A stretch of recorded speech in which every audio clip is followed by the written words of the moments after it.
بسم اللہ الرحمن الرحیم۔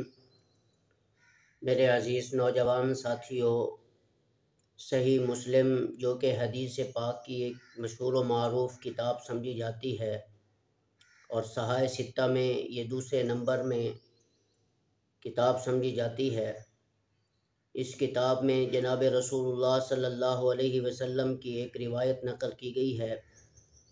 آپ صلی اللہ علیہ وسلم نے ارشاد فرمایا کہ اے میرے صحابہ، تم میں سے آج کس شخص نے روزہ رکھا ہے؟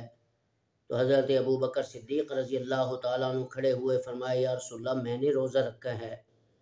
پھر اس کے بعد رسول اللہ صلی اللہ علیہ وسلم نے ارشاد فرمایا کہ آج تم میں سے کس شخص نے کس مریض کی عیادت کی ہے، تیمارداری کے لیے گیا ہے؟ تو حضرت ابو بکر صدیق رضی اللہ تعالیٰ عنہ کھڑے ہوئے اور فرمایا یا رسول اللہ میں نے کسی مریض کی عیادت کی ہے۔ پھر اس کے بعد رسول اللہ صلی اللہ علیہ وسلم نے ارشاد فرمایا کہ آج تم میں سے کون شخص مسلمان کے جنازے میں گیا ہے؟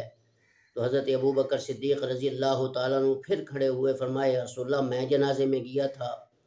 اس کے بعد رسول اللہ صلی اللہ علیہ وسلم نے فرمایا آج تم میں سے کس نے مسکین کو کھانا کھلایا ہے؟ تو ابو بکر صدیق رضی اللہ تعالیٰ عنہ کھڑے ہوئے فرمایا یا رسول اللہ میں نے کھلایا ہے۔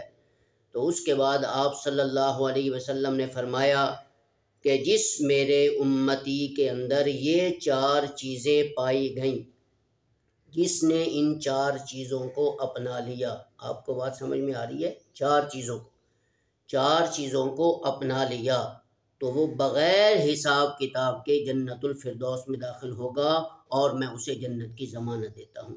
تو میرے بھائیوں، ہمیں بھی چاہیے ان 4 چیزوں کو اپنی زندگی کا مقصد بنا لیں تو ہم بھی رسول اللہ صلی اللہ علیہ وسلم کی سفارش سے جنت میں داخل ہوں گے۔ اللہ ہم سب کو ان باتوں پر عمل کرنے کی توفیق عطا فرمائے۔